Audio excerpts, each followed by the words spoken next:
Assalamualaikum warahmatullahi wabarakatuh.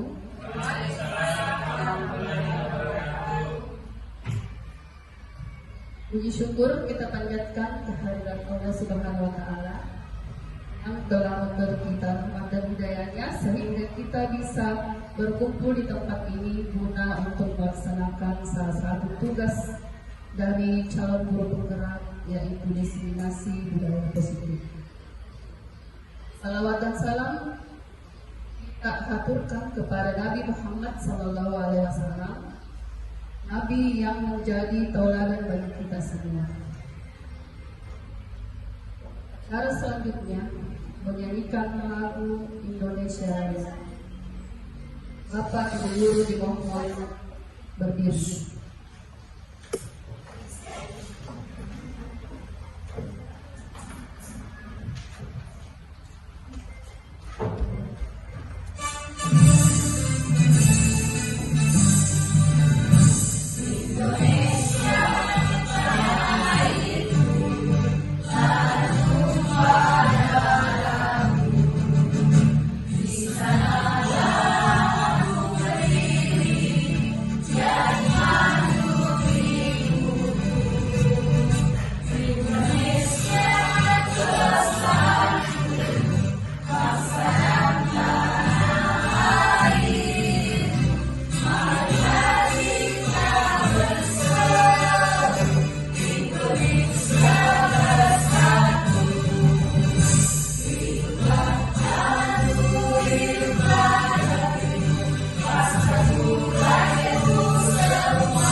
Cara selanjutnya yaitu sambutan dari Ibu Kepala Sekolah UPT SDN 133 sekaligus membuka acara diseminasi pada hari ini.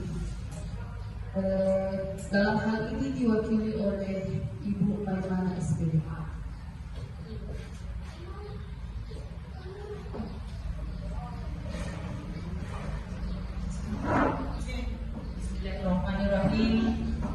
Assalamualaikum warahmatullahi wabarakatuh. Waalaikumsalam warahmatullahi wabarakatuh.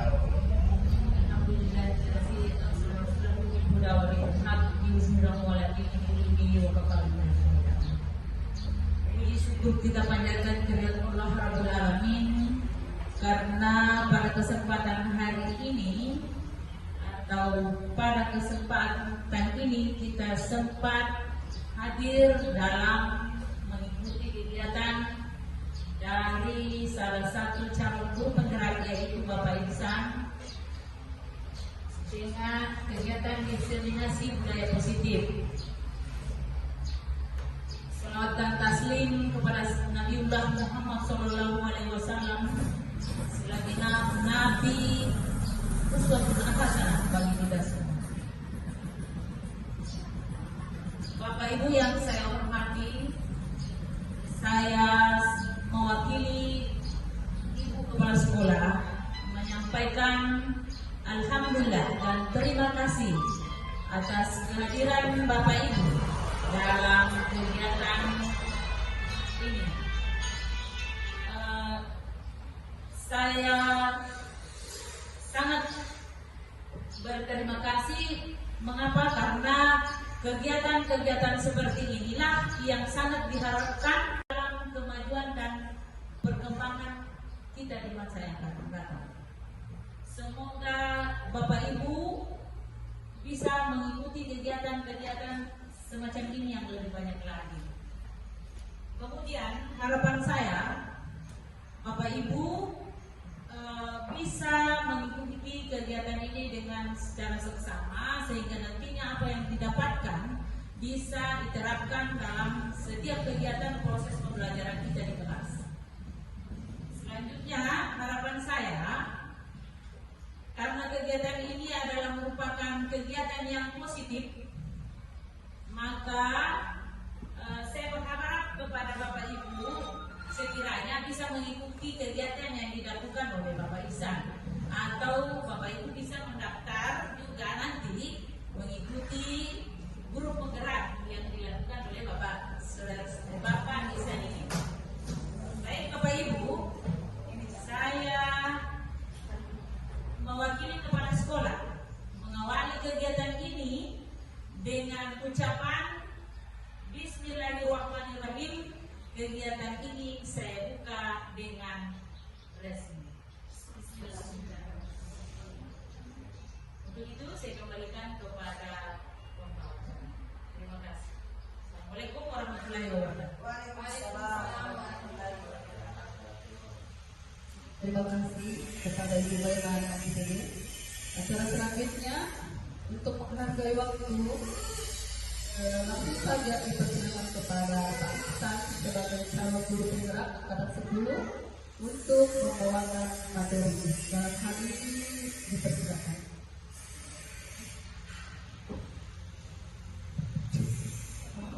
Terima kasih. Sebelumnya saya ucapkan terima kasih kepada Ibu Memana selaku wakil dari Kepala PPTN 133 karena Ibu Agis berhalangan, jadi beliau meminta supaya Ibu Memana menggantikannya dalam kegiatan kita pada siang hari ini. Dan buat rekan-rekan guru sekalian, saya ucapkan banyak terima kasih atas waktunya, karena mungkin di antara ibu-ibu ada kegiatan yang mau dilakukan, jadi terpaksa tertunda. Ya, tapi insya Allah di sini kita tidak lama, mungkin sekitar 1 jam lebih saja. Ya baiklah, kita langsung saja mulai. Di sini saya akan membawakan destinasi budaya positif modul 1.4. Ya, tujuan diseminasi mensosialisasikan budaya positif di sekolah untuk memenuhi tugas dalam program pendidikan guru penggerak angkatan 10 modul 1.4 tentang budaya positif. Budaya positif di sekolah yaitu nilai-nilai dan kebiasaan-kebiasaan di sekolah yang berpihak pada peserta didik agar mereka dapat berkembang menjadi pribadi yang kritis, penuh hormat dan bertanggung jawab. Di sini saya sudah siapkan 3 pertanyaan pemantik. Jadi ibu-ibu sekalian, mungkin ada yang mau menjawab, dipersilakan. Yang pertama, di sini pertanyaannya cukup menjawab setuju atau tidak setuju. Ya, disertai mungkin alasannya bila ada. Ya, kita mulai saja. Pertanyaan pertama yaitu hukuman dapat mendisiplinkan anak. Apakah ibu-ibu sekalian setuju atau tidak setuju? Ya, setuju. Ada yang mau menyampaikan pendapatnya? Bisa pakai mikrofon.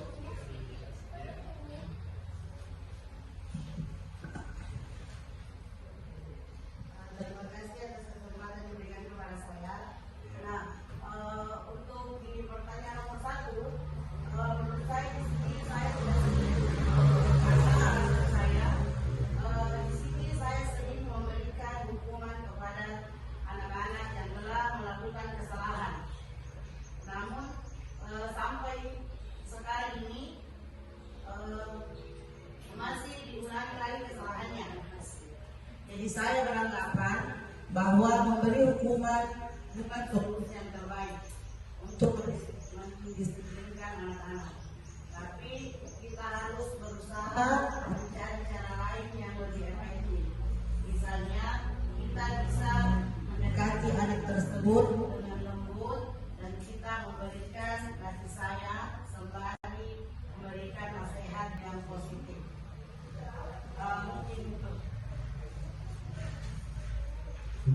Ya, terima kasih buat Imina. Atau ada jawaban lain mungkin? Oh ya, silakan Ibu. Warahmatullahi wabarakatuh. Waalaikumsalam warahmatullahi wabarakatuh. Jawaban saya sendiri itu saya setuju hukuman dapat mendisiplinkan anak karena jika kita memberikan hukuman pada anak tersebut akan takut mengulangi kesalahan yang dia perbuat. Kalau mereka melanggar, maka mereka akan dihukum lagi dan akan begitu seterusnya. Jadi anak-anak akan merasa takut jika mereka melakukan kesalahan. Ya, terima kasih. Ya, mungkin cukup dua saja untuk pertanyaan pertama. Kita lanjut ke pertanyaan kedua. Pemberian hukuman dengan hal positif seperti membaca atau membersihkan halaman sekolah dapat meningkatkan disiplin anak. Setuju atau tidak setuju? Setuju. Ya. Ibu Umi, silakan. Assalamualaikum warahmatullahi wabarakatuh. Terima kasih atas kesempatan diberikan kepada saya untuk menanggapi. Kalau pertanyaan kedua, saya setuju dengan pemberian hukuman dengan hal positif seperti membaca atau membersihkan halaman sekolah dapat meningkatkan disiplin. Alasan saya karena memberikan hukuman kepada siswa untuk membersihkan halaman sekolah itu, maka mereka akan terbiasa untuk melakukan hal-hal yang positif. Maka hal ini akan menumbuhkan sikap disiplin anak, yaitu mereka juga akan terbiasa nantinya di dalam membersihkan halaman sekolah ataupun kelasnya. Terima kasih. Assalamualaikum warahmatullahi wabarakatuh. Atau masih ada atau cukup? Semuanya setuju dengan pernyataan yang kedua? Ya, setuju. Kita lanjut ke pertanyaan ketiga. Memberi penghargaan dapat meningkatkan motivasi belajar anak. Ada yang bisa memberikan tanggapannya? Setuju atau tidak setuju? Oh iya, saya dipersilakan. Dengan pernyataan yang ketiga ini, memberi penghargaan dapat meningkatkan motivasi belajar anak. Saya kira saya sangat setuju dengan pernyataan ini karena dengan memberikan penghargaan kepada anak itu akan memotivasi pada peserta didik yang lain yang belum bisa dikasih penghargaan sebelumnya, bahwa apabila kita berbuat yang baik dan belajar yang baik, kita akan mendapatkan penghargaan dari guru. Menurut saya, memberi jempol saja atau tepuk tangan saja itu akan memotivasi anak-anak didik yang lain. Apalagi dengan memberi hadiah, memberi ranking, memberi penghargaan berupa piala apabila yang berprestasi di bidang olahraga, itu sangat memotivasi pada anak-anak tersebut. Saya cukup dari saya. Sekian, assalamualaikum. Ya, mungkin ada dari rekan-rekan guru yang tidak sebenarnya. Oh iya, silakan Ibu Zuna. Terima kasih atas kesempatan yang diberikan kepada saya. Menurut saya, memberikan penghargaan dapat meningkatkan motivasi belajar anak. Kalau menurut saya itu, saya tidak setuju ya dengan pertanyaan itu, karena kenapa? Kalau kita memberikan penghargaan kepada anak, malah akan membuat siswa atau anak tersebut beranggapan bahwa dia tidak ikhlas melaksanakan belajarnya, karena dia tidak mereka hanya termotivasi dengan memberikan penghargaan. Jadi ketika kita tidak memberikan penghargaan kepada siswa tersebut, berarti dia juga tidak termotivasi untuk belajar, karena dia beranggapan saya hanya rugi, tidak ikhlas ceritanya dalam belajar karena tidak ada penghargaan yang diberikan kepada mereka. Jadi menurut saya memberikan penghargaan itu tidak memotivasi anak-anak dalam belajar. Hanya itu yang dapat saya sampaikan. Terima kasih atas kesempatan.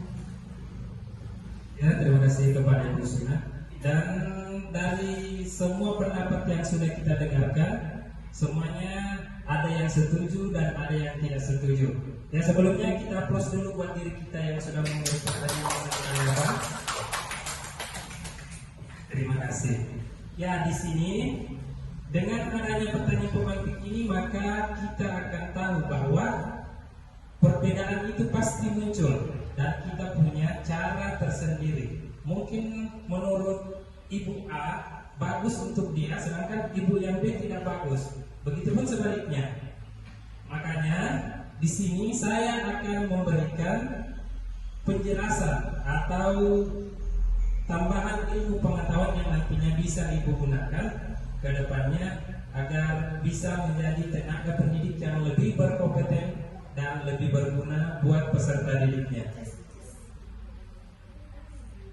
Ya, di sini ada upaya-upaya untuk membangun budaya positif di sekolah. Ya, inilah nantinya yang 6 bagian ini yang akan saya jelaskan secara mendalam dengan adanya hukuman dan hadiah. Di sini nilai-nilainya saya garis merahi karena nilai-nilai yang dimaksud itu ialah hal-hal yang bisa memotivasi siswa itu sendiri.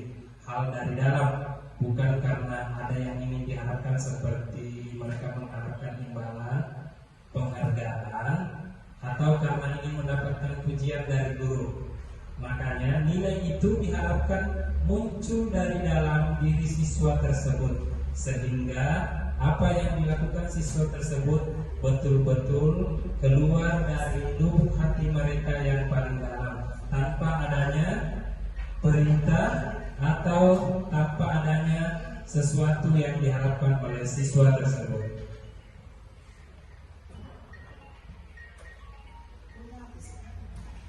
Ya, kita lanjut ke yang kedua, yaitu teori, motivasi, hukuman, dan penghargaan restitusi. Di sini ada soal cerita. Ibu Anas, guru kelas 2 SD, mendapat masalah. Murid-muridnya tidak bisa tertib, berdiri antri di depan pintu kelas, dan selalu berebutan masuk ke dalam kelas setelah jam istirahat usai. Ini tentunya sangat mengganggu proses pembelajaran, di mana kelas tidak dapat dimulai tepat waktu karena Ibu Anas sibuk menenangkan murid-muridnya untuk waktu cukup lama. Akhirnya Bu Anas berpikir cepat dan mengandalkan stiker bintang. Setiap murid-murid akan masuk kelas usai jam istirahat. Bu Anas akan mengiming-imingi muridnya dengan stiker bintang. Siapa yang dapat berdiri lurus dan berbaris rapi antri di depan pintu dapat bintang dari ibu. Sebagian besar murid-muridnya menyambut tantangan tersebut dan langsung berdiri rapi di depan pintu agar mendapatkan stiker bintang. Hal ini terus dilakukan Bu Anas selama beberapa minggu. Karena cukup berhasil membuat murid-muridnya berdiri rapi antri di depan pintu, sampai pada suatu saat Bu Anas sakit dan terpaksa digantikan oleh Pak Heru. Pak Heru tidak mengetahui tentang stiker bintang dan benar saja pada saat mau masuk ke kelas usai jam istirahat, murid-murid kelas semua kembali berebutan masuk kelas. Dan apa yang terjadi serta mengapa? Ya, hal yang terjadi dari pertanyaan tadi itu ada 3, yaitu pertama, anak-anak mungkin melakukan hal untuk menghindari ketidaknyamanan atau hukuman. Mungkin anak-anak ada yang cuma merasa takut dihukum, makanya dia berbaris rapi. Dan ada juga beberapa anak yang berpendapat untuk mendapatkan imbalan seperti tadi, karena sudah dijanjikan bakal dikasih bintang. Maka anak-anak tersebut rajin dan bisa berbaris teratur. Dan yang terakhir adalah untuk menghargai diri sendiri, dan inilah yang paling kita harapkan dari teori motivasi perilaku manusia yang ketiga ini. Karena motivasi ini bersifat internal, yaitu datangnya dari dalam diri pribadi siswa tersebut tanpa mengharapkan apa yang sudah dijanjikan atau apa yang bakal mereka hadapi bila tidak melakukan hal tersebut. Ya, Contoh, sebagai seorang guru, saat Anda hadir mengajar di kelas tepat waktu, motivasi apa yang mendasari tindakan Anda? Ya, kan ada sebagian guru yang berpendapat bahwa apakah Anda datang tepat waktu karena tidak ingin ditegur, menghindari ketidaknyamanan dan hukuman. Misalnya kita datang tepat waktu atau datang lebih awal karena kita merasa takut. Jangan sampai kalau kita terlambat bisa-bisa kita ditegur sama kepala sekolah, atasan atau teman kita.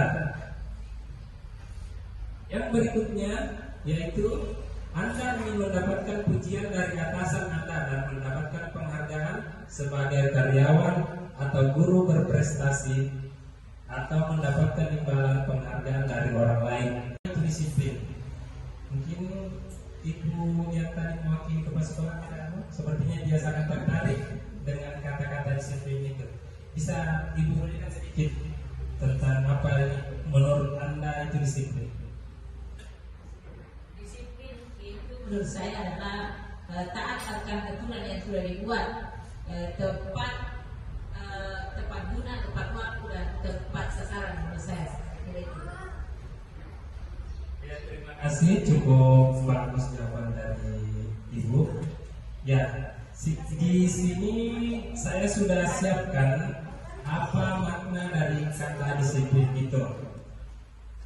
Makna kata disiplin menurut Ki Hajar Dewantara adalah menyatakan bahwa untuk menciptakan siswa yang merdeka, maka syarat utamanya harus mempunyai disiplin yang kuat, yaitu disiplin diri yang berasal dari motivasi internal atau dari dalam diri kita.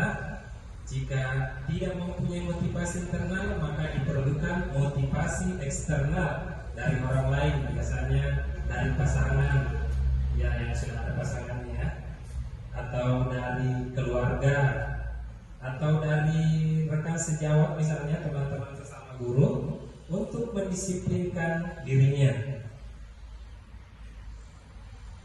Disiplin adalah kemampuan memerintah diri sendiri dalam mengontrol dan menguasai diri sendiri untuk memilih tindakan yang mengacu pada nilai-nilai yang kita hargai dengan penuh tanggung jawab tanpa diperintah orang lain. Ya, di sini saya garis merahi tentang memerintah diri sendiri. Maksudnya itu memerintah diri sendiri adalah kita mampu mengontrol, menguasai diri kita untuk melakukan hal-hal positif yang bisa berguna untuk peserta didik kita sendiri. Maksud dari nilai-nilai yang kita hargai adalah nilai-nilai kebajikan, sifat manusia yang merupakan tujuan mulia yang ingin dicapai setiap individu. Nilai-nilai kebaikan yang ingin dicapai oleh setiap anak Indonesia kita kenal dengan profil pelajar Pancasila. Ya, karena sekarang tujuan kita menjadi guru ialah menerapkan profil pelajar Pancasila kepada tiap peserta didik kita yang ada di sekolah. Adapun profil pelajar Pancasila yaitu pertama, beriman dan bertakwa dan berakhlak mulia. Yang kedua, mandiri, bernalar kritis. Yang berikutnya, berkeberanian global, kreatif.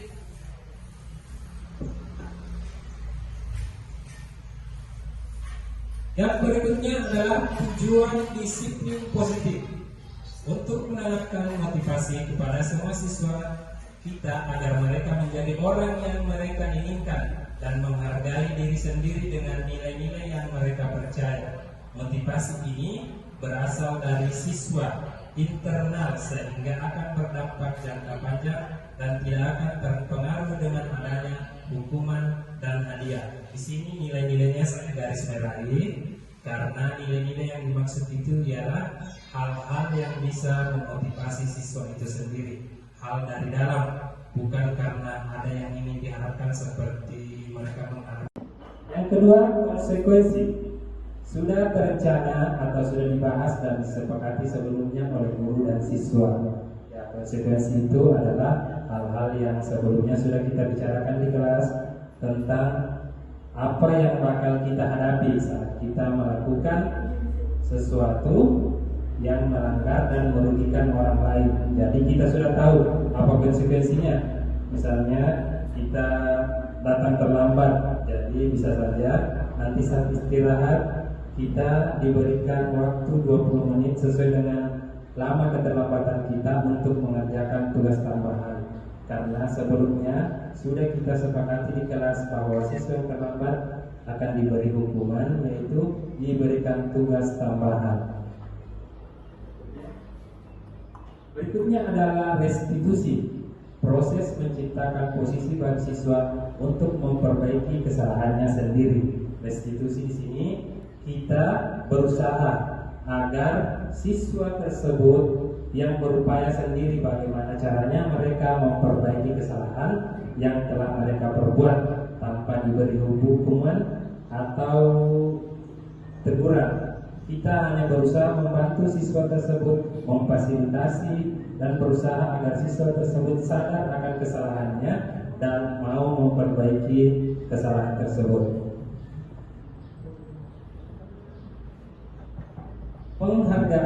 Penghargaan berlaku sama dengan hukuman, dalam arti meminta atau membujuk seseorang melakukan sesuatu untuk memenuhi suatu tujuan tertentu, dorongannya eksternal dan akan ada faktor ketergantungan. Ya, faktor ketergantungannya yaitu ada hal-hal negatif dampak dari penghargaan yang sering diberikan kepada siswa kita. Ya, mungkin tujuan kita memberi penghargaan sebenarnya kita pengen agar siswa tersebut bisa lebih baik. Namun ada dampak positif yang ditimbulkan dari penghargaan yang sering kita berikan kepada siswa. Ya, dampak positif yang pertama yaitu memberikan pengaruh jangka panjang dan jangka pendek. Berikutnya, penghargaan tidak efektif. Yang ketiga, penghargaan merusak hubungan. Ya, penghargaan di sini merusak hubungan adalah karena adanya penghargaan biasanya siswa berlomba dan mereka akan berkompetisi, dan di dalam kompetisi inilah kadang timbul kompetisi yang kurang sehat atau kurang baik, karena bisa saja ada beberapa orang siswa yang melakukan hal yang merugikan orang lain demi mencapai tujuan yang mereka harapkan. Ya, yang keempat adalah penghargaan mengurangi ketepatan. Ya, kadang karena keseringan memberi penghargaan, maka apa yang ingin kita capai awalnya itu kadang tidak sesuai dengan apa yang kita harapkan karena kebanyakan memberikan penghargaan kepada siswa. Yang berikutnya adalah penghargaan menghukum. Ya, di sini mengapa penghargaan itu menghukum? Ya, menghukum maksudnya di sini adalah penghargaan itu membuat anak selalu seperti mengharapkan sesuatu, selalu punya tujuan yang ingin dicapai, makanya mereka melakukan sesuatu karena mereka punya maksud yang ingin dituju. Makanya di situ penghargaan itu menghukum anak-anak tersebut. Ya, perbedaan hukuman dan konsekuensi di sini ada tabelnya. Hukuman adalah sesuatu yang menyakitkan, harus terjadi, sedangkan konsekuensi sesuatu harus terjadi. Yang kedua, membuat anak sakit fisik maupun hati untuk jangka waktu yang lama, sedangkan konsekuensi membuat anak merasa tidak nyaman dalam jangka waktu yang pendek. Hukuman akan membenci kedisiplinan, sedangkan konsekuensi anak menghargai disiplin. Hukuman kadang disertai dengan paksaan, sedangkan konsekuensi memfokuskan kepada stimulus dan tanggapan anak-anak. Hukuman mendorong anak menyakiti diri sendiri, sedangkan konsekuensi mendorong anak agar mudah menyesuaikan diri. Hukuman memberikan konsep diri yang buruk, sedangkan konsekuensi memberikan konsep diri yang baik. Hukuman membuat anak belajar untuk menyembunyikan kesalahannya, sedangkan konsekuensi anak akan belajar untuk mematuhi peraturan. Hukuman akan membuat marah, rasa bersalah, dipermalukan, merasa tak dihargai, sedangkan konsekuensi anak akan merasa kehilangan hak, dibuat tidak nyaman, diasingkan untuk sementara. Ya, kembali lagi karena mulai ibu-ibu kayak mengantuk. Ya, di sini saya sudah persiapkan beberapa pertanyaan tindakan guru. Di sini kita bisa tentukan apakah itu hukuman atau konsekuensi. Ya, tujuannya di sini untuk melihat sejauh mana pemahaman ibu-ibu sekalian tentang apa yang tadinya sudah saya sampaikan. Ya, yang pertama, mencatat 100 kali di dalam buku kalimat saya tidak akan terlambat lagi karena terlambat ke sekolah. Ya, apakah termasuk hukuman atau konsekuensi? Ya, hukuman atau konsekuensi? Ya, karena bisa karena tadi bisa kita lihat di sini ada hukuman. Ya, contohnya ya.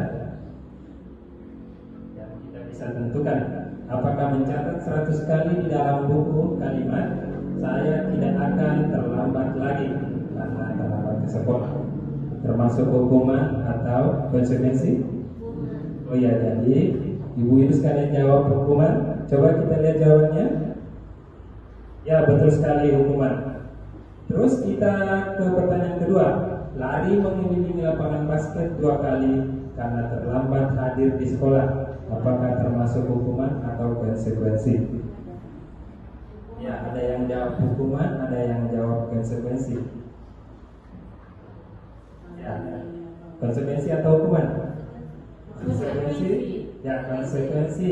Ya, dominan menjawab konsekuensi. Coba kita lihat lagi jawabannya. Pertanyaan kedua. Ya, pertanyaan kedua masih berupa hukuman. Mengapa dikatakan hukuman? Karena lari mengelilingi lapangan basket 2 kali tidak ada sebelumnya, belum pernah kita bicarakan sama anak. Jadi guru langsung memberikan saja hukuman tanpa adanya pembicaraan terlebih dahulu kepada siswa tersebut. Ya, kita pindah ke pertanyaan berikutnya. Murid diminta untuk push up 15 kali karena tidak menggunakan masker ke sekolah. Apakah termasuk hukuman atau konsekuensi?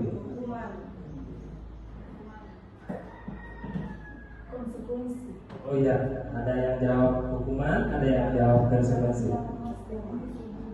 Ya, murid diminta untuk push up karena tidak menggunakan masker ke sekolah. Ya, hukuman atau konsekuensi? Konsekuensi. Ya. Ya, betul sekali. Dan tanggapan Ibu Sunarti yang sedikit nyolot tapi tidak apa-apa. Ya, kita lihat saja daripada makin lama, kita lihat jawabannya apa. Ya, dia termasuk hukuman karena kita menyuruh anak-anak pusat, berarti menyakiti dalam bentuk fisik. Ya, oke. Ya, kita lanjut ke pertanyaan berikutnya. Menggantikan kertas tugas teman yang telah dicoret-coret. Oh ya, ya konsekuensi. Ya, semuanya sepakat konsekuensi? Ya, oke, baiklah. Coba kita lihat jawabannya. Ya, betul sekali, konsekuensi. Jadi artinya sebagian besar ibu-ibu sudah bisa membedakan antara hukuman atau konsekuensi. Ya, masih ada 3 pertanyaan lagi, kita lanjut. Membersihkan tumpahan air di meja tulis karena tersenggol pada saat belajar. Ya, konsekuensi atau hukuman? Konsekuensi. Coba dilihat jawabannya. Ya, konsekuensi. Ya, betul sekali. Karena membersihkan tumpahan air di meja tulis karena tersenggol pada saat belajar adalah hal yang tidak disengaja dan anak tersebut yang membersihkan tanpa adanya paksaan atau adanya herbal fisik. Ya, pertanyaan berikutnya, murid disuruh untuk tidak mengenakan sepatu seharian di sekolah karena tidak mengenakan sepatu hitam. Ya, hukuman atau konsekuensi. Hukuman? Hukuman Pak, karena begitu. Ya, hukuman menurut Ibu Sunarti. Ya, tapi di kelompok sini bilang konsekuensi, di kelompok sini bilang hukuman. Ada yang konsekuensi hukuman. Jadi, ada dua kelompok, jadi ada konsekuensi.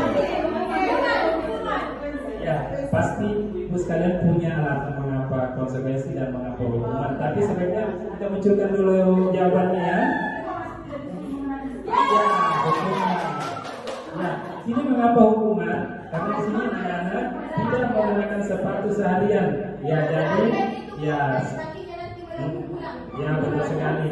Jadi kita menghukum anak-anak ya dalam bentuk fisik ya.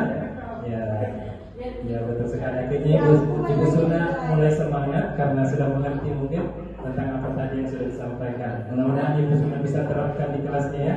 Bedakan antara menghukum dengan memberikan konsekuensi. Nah, karena menghukum hanya akan membuat anak-anak makin berusaha untuk mengulangi perbuatannya terus dan terus, sedangkan konsekuensi akan membujuk anak itu sendiri untuk menyadari kesalahannya dan dia sendiri yang akan memperbaikinya. Ya, pertanyaan terakhir, lari mengelilingi lapangan basket 2 kali karena terlambat 10 menit untuk pelajaran PJOK. Konsekuensi. Ya, di kelompok sini lagi menyatakan hukuman dan di kelompok sini konsekuensi.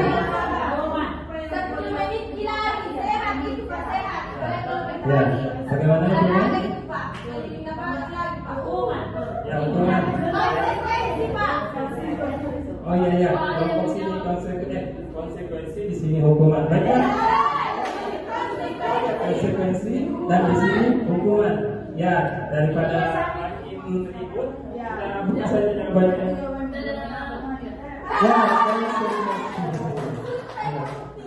di sini mengapa konsekuensi bu? Karena ini kan sedang pelajaran PJOK.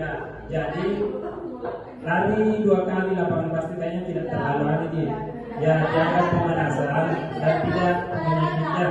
Kecuali misalnya pelajaran IPA atau matematika, nah itu termasuk ke dalam hukuman. Ya, betul sekali. Tepuk tangan untuk kita semua. Alhamdulillah, mungkin di sini kita sudah bisa sedikit membedakan antara hukuman atau konsekuensi. Ya, jadi diharapkan ke depannya nanti kita berusaha untuk tidak ada lagi hukuman yang diberikan kepada siswa, tapi kita akan memberikan konsekuensi. Ya, kita akan berusaha agar siswa tersebut yang menyadari kesalahannya dan dia sendiri yang mencari pemecahan dari masalah yang mereka hadapi. Ya, berikutnya, apa itu restitusi? Restitusi adalah proses menciptakan kondisi bagi murid untuk memperbaiki kesalahan mereka sehingga mereka bisa kembali pada kelompok mereka dengan karakter yang lebih kuat.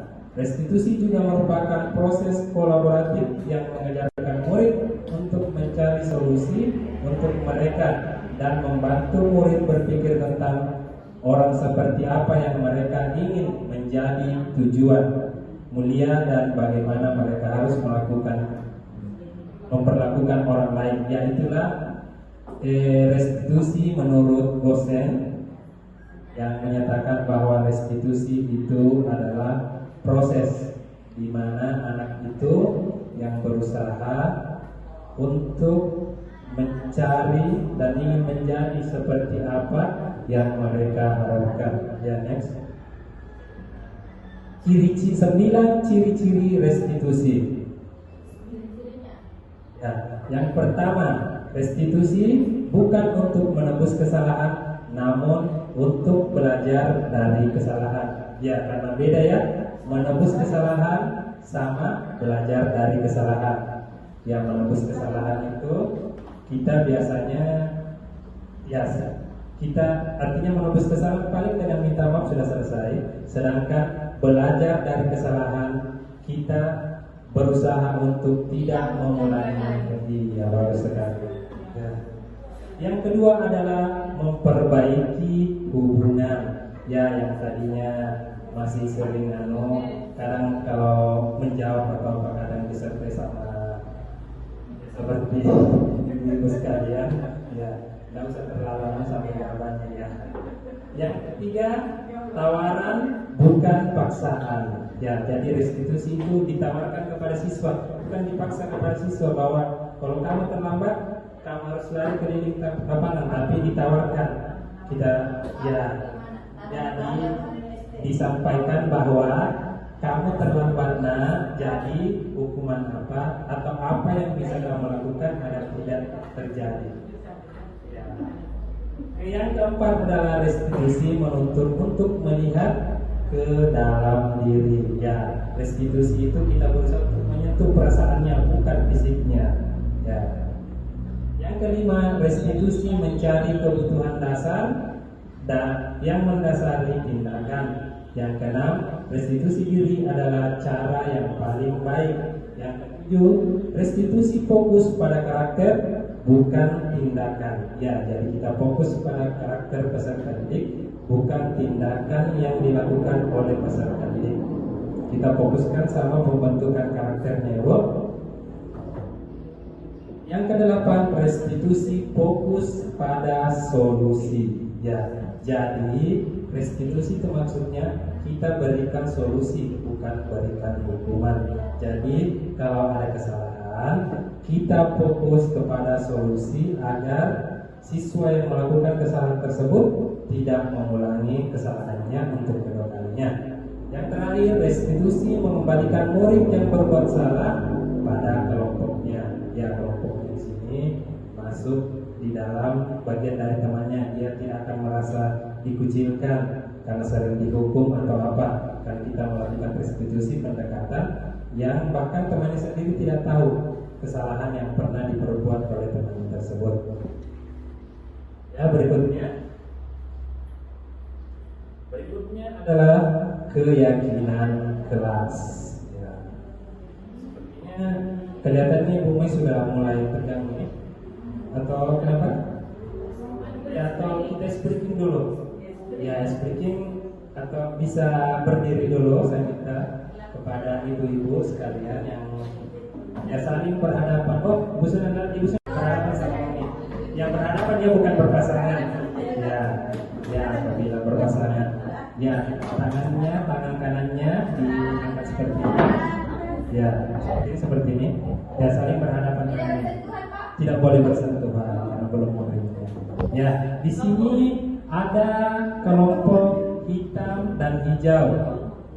Jadi kita setujui bahwa yang kanan adalah hitam, sedangkan yang kiri adalah hijau. Jadi apabila saya katakan hitam, maka yang hijau harus yang memukul, tapi jangan terlalu keras ya. Ya. Kalau saya katakan hitam, maka yang hijau memukul yang hitam. Jadi di sini yang diinginkan adalah konsentrasinya ya, Bu. Ya. Kalau saya bilang hitam, berarti yang hijau memukul, kebalikannya. Ya, contoh kita kasih contoh dulu ya. Sebelah kanan berarti hitam, sebelah kiri hijau. Ya, jadi kalau saya bilang hitam berarti yang hijau memukul, sedangkan yang hitam menghindar. Ya, kalau saya bilang hitam yang menghindar, hitam. Ya, karena yang hijau yang memukul. Oke, karena kita coba mulai contoh ya. Baiklah, ya fokus semua dengan apa yang saya katakan.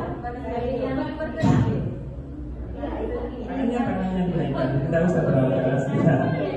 Ya, hitam. Yang sebelah kanan hitam, yang sebelah kiri hijau. Ya.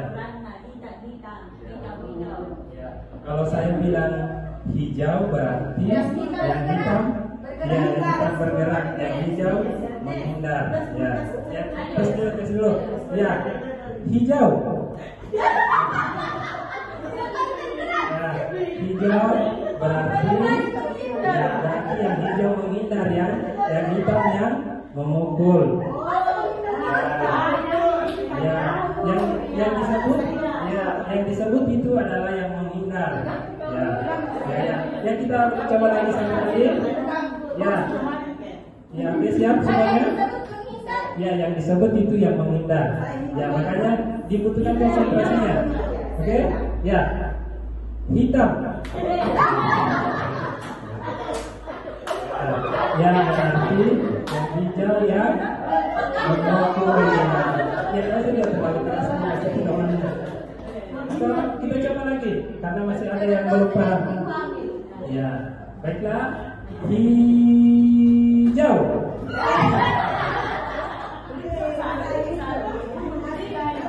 Ya, sudah mulai sedikit paham.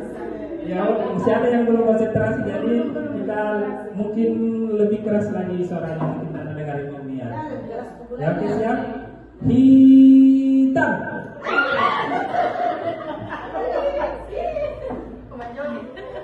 Ya, masih ada yang belum mengerti. Jadi sekali lagi saya ulangi, kalau saya bilang hitam, berarti yang hijau mengumpul. Yang disebutkan adalah dia yang menghindar, ya, makanya distimulus seperti ini supaya bisa kembali rileks dan bisa memicu. Enggak juga sih. Karena kalau itu sudah pada memang. Ya, kita lanjut. Hijau. Ya, sepertinya ya sudah mulai bersemangat lagi.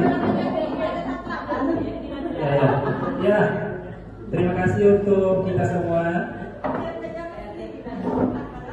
Belum ada konsumsinya, mungkin sudah ada yang haus atau bagaimana? Aman. Ya, kita lanjut ke keyakinan kelas.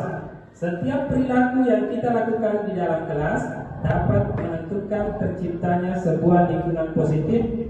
Perilaku warga kelas tersebut menjadi sebuah kebiasaan yang akhirnya membentuk sebuah budaya positif. Untuk terbentuknya budaya positif, maka langkah awal yang dapat dilakukan adalah perlu diciptakan dan disepakati keyakinan atau prinsip dasar bersama di antara para warga kelas. Penyatuan pemikiran untuk mendapatkan nilai-nilai kebajikan serta visi sekolah tersebut kemudian diturunkan di kelas menjadi keyakinan kelas yang disepakati bersama. Ya, mungkin ibu-ibu sekalian sudah pernah diminta untuk menyusun visi-visi. Ya, yang guru penggerak ya seperti ibu ini. Ya, kemarin dia sudah belajar bagaimana caranya menyusun visi sekolah.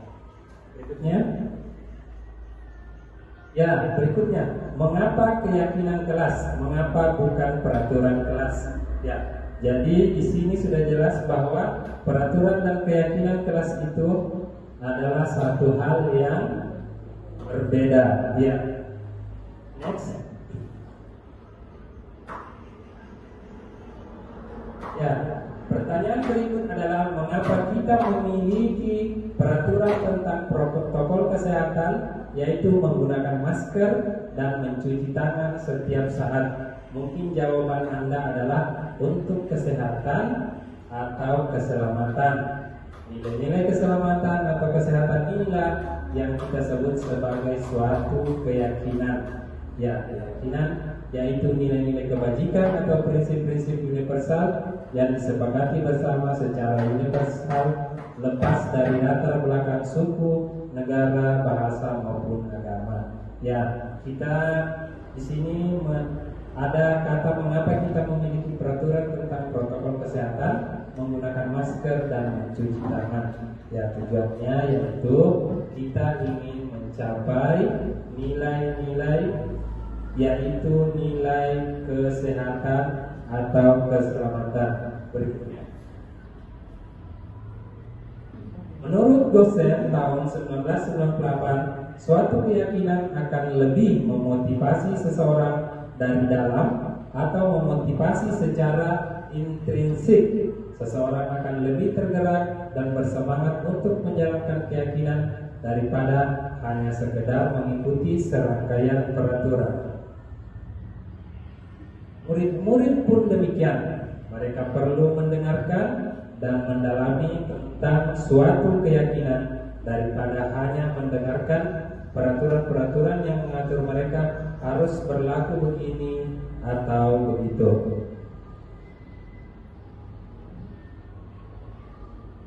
Pembentukan keyakinan kelas.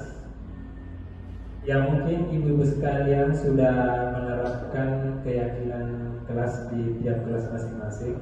Ya seperti Ibu Umi, ya dia geleng-geleng mungkin dia sudah menerapkan keyakinan kelas.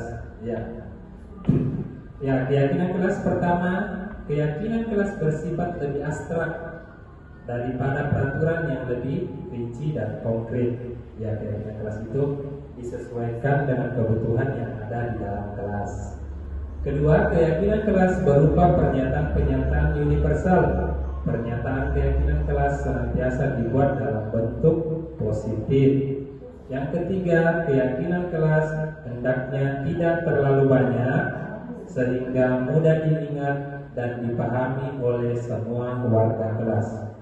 Yang keempat, keyakinan kelas sebaiknya sesuatu yang dapat diterapkan di lingkungan tersebut. Jadi apabila kita merasa bahwa peraturan tersebut tidak bisa diterapkan atau tidak cocok dengan siswa kita, maka kita tidak boleh mengambil keyakinan kelas tersebut. Dan keyakinan kelas tersebut misalnya cocok di kelas lain, misalnya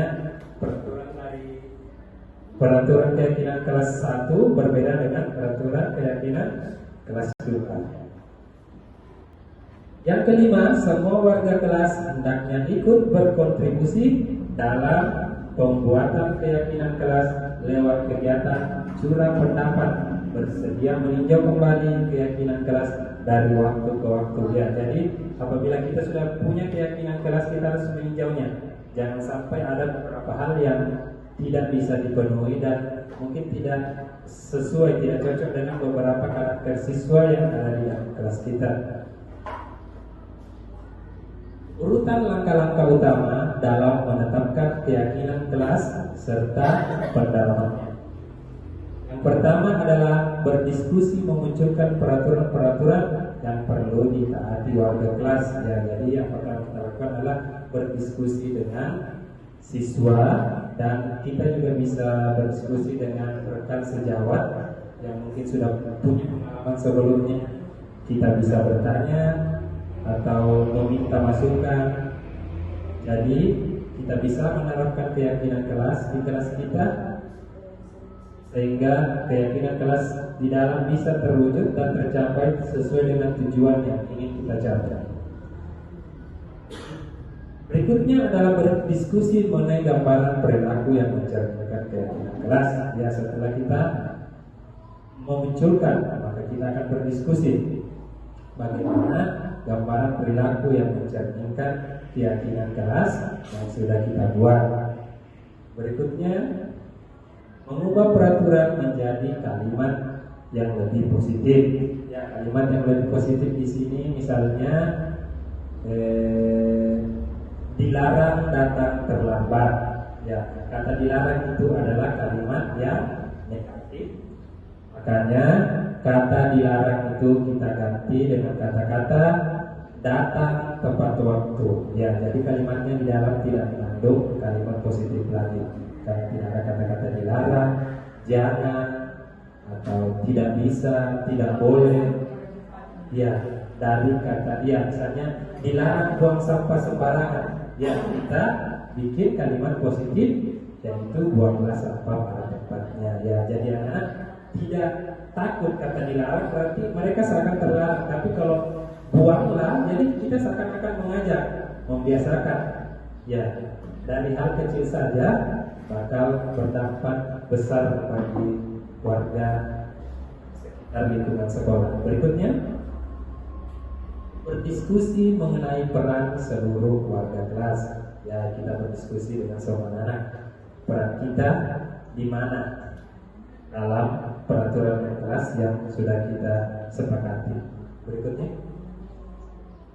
menjadikan peraturan-peraturan menjadi nilai-nilai kebajikan atau keyakinan kelas. Meninjau ulang keyakinan kelas dari waktu ke waktu. Ya, sekarang kita masuk di review singkat tentang keyakinan kelas. Ya, ibu-ibu di sini ada keyakinan kelas dan peraturan kelas adalah hal yang sama, betul atau salah. Ya, saya ulangi, di sini ada pertanyaan, keyakinan kelas dan peraturan kelas adalah hal yang sama, betul atau salah? Ya, ada yang salah. Ibu Mi, mungkin jawabannya keyakinan kelas dan peraturan kelas apakah hal yang sama atau berbeda? Keyakinan dengan peraturan ya, salah. Jadi kita menjawab salah. Coba kita lihat jawabannya. Ya, betul. Keyakinan kelas dan peraturan kelas adalah hal yang berbeda. Ya, pertanyaan berikutnya adalah keyakinan kelas berlandaskan nilai-nilai kebajikan atau prinsip universal. Ya, tadi sebelumnya sudah saya jelaskan. Apakah berlandaskan nilai-nilai kebijakan atau prinsip universal? Universal di sini di mana kita tidak membedakan suku, agama, atau asal dari peserta didik kita yang ada di dalam lingkungan kelas. Jadi jawabannya betul. Ya, coba kita lihat apakah memang betul? Iya, betul sekali lagi. Alhamdulillah, akhirnya sepertinya ibu-ibu sekalian sudah mulai paham dengan apa yang saya sampaikan. Ya, sudah ada pelajaran yang bisa didapat, yang bisa mungkin sudah ada bayangan mungkin seperti apa penerapannya nanti ke siswanya.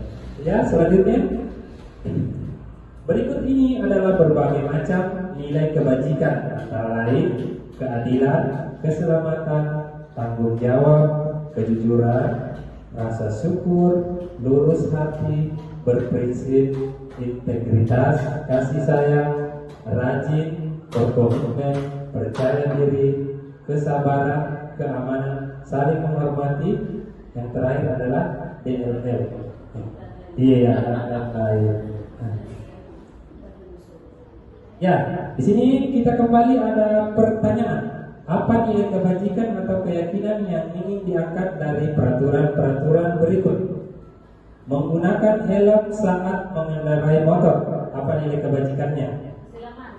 Ya, keselamatan, kesehatan atau ya, nilai kebajikan yang ingin kita keselamatan atau keamanan. Ya, bisa dilihat jawabannya. Ya, menggunakan helm saat mengendarai motor. Ya, nilai-nilai kebajikannya adalah nilai keselamatan. Jadi kita bukan menggunakan helm karena kita mematuhi aturan atau takut ditilangnya sama Pak Polisi. Seperti Bu Sunan kalau pergi naik motor jangan lupa pakai helm ya. Karena sering-sering saya lihat pergi naik motor tidak pakai helm, baru ya apalagi plat motornya katanya mati. Oh ya, oke, alhamdulillah Ibu Sunan sudah mematuhi peraturan ini. Dia sudah bisa memanfaatkan nilai positif yang ada dalam dirinya sendiri karena dia sendiri yang menyadari akan kesalahannya tanpa ditegur sebelumnya. Ya, lanjut ke pertanyaan kedua, membuang sampah pada tempatnya. Nilai kebajikan apa? Kenyamanan, kesehatan, atau kedisiplinan? Ya, coba kita lihat apa jawabannya. Ya, ya, Ibu sudah mulai cukup paham dengan materi yang sudah disampaikan hari ini. Dia betul-betul hebat hari ini. Ya, karena dia memang berencana ingin menjadi CDP berikutnya. Pertanyaan terakhir, dilarang menggunakan kata-kata kasar. Ya, ada kata dilarangnya. Ya.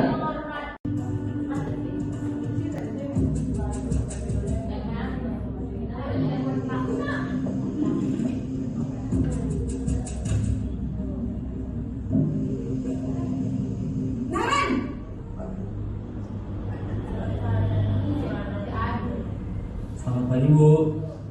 Selamat pagi Naren. Maaf Bu, saya terlambat. Iya, sekolah masuknya jam 7, sekarang sudah jam 7.20.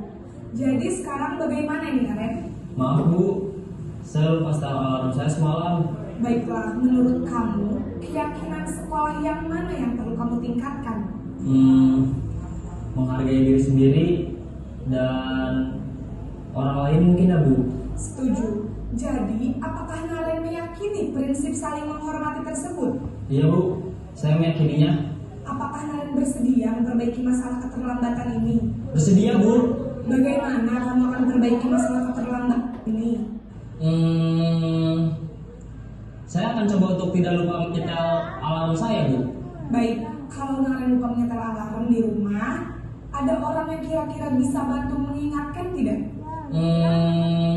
Ada Bu, kakak saya, Kak Emma. Ada selain Kak Emma? Selain Kak Emma, ada ibu saya. Baik, jadi yang mengingatkan Naren adalah Kak Emma dan ibu kamu ya? Kira-kira akan mulai start alarm kapan nih Naren? Setelah pulang sekolah, akan segera saya lakukan. Baik, jadi Naren akan setel alarm untuk bangun besok pagi dan akan diingatkan oleh kakak dan ibunda Naren ya. Ada lagi yang mungkin perlu dilakukan Naren agar tidak terlambat bangun lagi? Tidak ada Bu. Baik Naren, terima kasih untuk kerjasama kamu. Sekarang kamu perlu kembali ke kelas untuk belajar. Baik Bu, terima kasih. Posisi manajer adalah posisi kontrol yang disarankan untuk membimbing murid memiliki sikap disiplin yang positif, yaitu murid yang mandiri, bertanggung jawab, dan dapat memecahkan masalah. Tujuan dari posisi ini adalah agar murid dapat berefleksi atas tindakannya. Guru akan dengan tulus memberikan pertanyaan-pertanyaan bermakna, sehingga membuat murid dapat belajar dari kesalahannya dan mencari sebuah solusi untuk menyelesaikannya. Ibu dan Bapak guru hebat.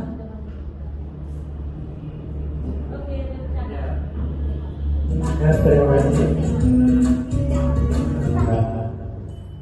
Salam bahagia Ibu dan Bapak guru hebat. Ya, inilah 5 posisi kontrol yang sudah kita saksikan di video tadi. Jadi tergantung dari ibu-ibu sekalian posisi mau menempatkan diri ibu-ibu di posisi mana dalam posisi kontrol tersebut. Ya, mungkin mau sebagai penghukum, pembuat merasa bersalah, teman, pemantau, atau manajer. Ya, jadi ibu-ibu sekalian mungkin sudah tahu apa yang harus ibu lakukan dan di posisi mana ibu saat ini. Ya, berikutnya untuk mengetes lagi kemampuan ibu. Ya, ini mungkin tes yang terakhir. Ada pertanyaan, saya kecewa sekali dengan kamu. Ya, berarti di sini ibu tersebut menempatkan dirinya sebagai apakah penghukum, pembuat merasa bersalah, sebagai pemantau, sebagai teman atau manajer? Ya, pembuat merasa bersalah. Coba kita lihat jawabannya. Ya, membuat orang merasa bersalah karena ada kata-kata saya kecewa sekali dengan kamu. Jadi orang yang di hadapan kita yang kita katakan seperti itu akan merasa dirinya bersalah. Ya, yang berikutnya adalah kamu tidak pernah benar melakukannya. Apakah penghukum? Ya, coba kita lihat jawabannya. Ya, penghukum, betul sekali. Yang berikutnya adalah ayo lakukan demi ibu atau posisi teman. Ya, coba kita lihat jawabannya. Iya, ya Ibu Mai sepertinya sudah sangat paham tentang 5 posisi kontrol ini. Berikutnya, apakah kamu mau mendapatkan stiker bintang hari ini? Posisi teman, pemantau, merasa bersalah, atau ya pemantau. Coba kita lihat. Iya, betul lagi. Ternyata ibu-ibu di sini semuanya hebat dan semuanya sepertinya memahami apa itu 5 posisi kontrol. Berikutnya, bagaimana kamu bisa menyelesaikan masalah ini? Ya, manajer. Coba kita lihat. Betul lagi, betul-betul hebat ibu-ibu di sini. Ya, yang terakhir, kamu selalu yang paling terakhir. Ya, semuanya secara bersama menjawab penghukum. Coba kita lihat. Iya, betul sekali.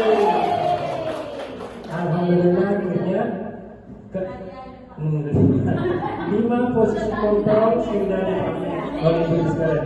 Ya, kita lanjut saja ke pembahasan terakhir, yaitu segitiga restitusi.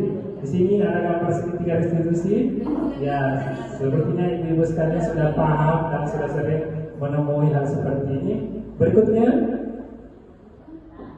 untuk membuat anak-anak merasa gagal karena membuat bersalah, menstabilkan identitas, guru berkata berbuat salah itu hanya yang manusiawi, tidak ada manusia yang sempurna. Bapak ibu juga buat salah. Namun di sini kalau anak-anak mencuri, kita tidak boleh bilangnya tidak apa-apa, karena ibu bapak juga pernah mencuri. Nah, jangan sekali-kali ya. Makanya kita sesuaikan. Jika misalnya dia terlambat, kita buat saja bapak ibu juga pernah terlambat. Karena saya sendiri pernah terlambat, tapi jarang sekali. Ya berikutnya,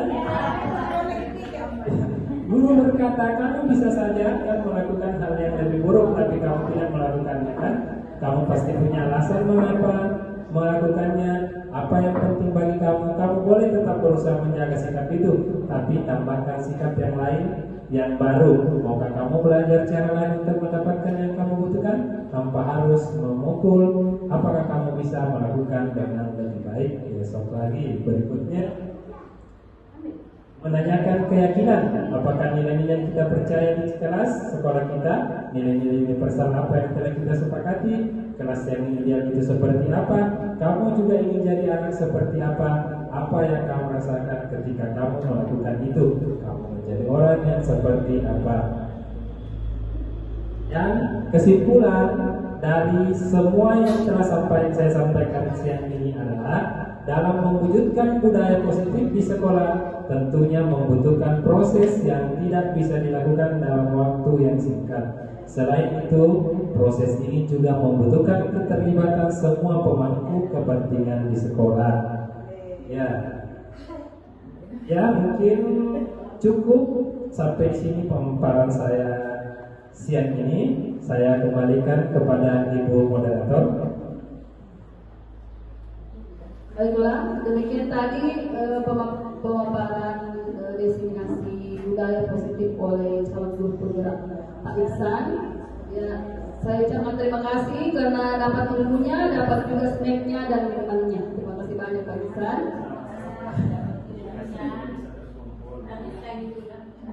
Dan dengan berakhirnya materi pelajaran tadi, maka berakhir pula acara kita hari ini. Kita tutup dengan ucapan hamdalah. Alhamdulillah. Assalamualaikum warahmatullahi wabarakatuh.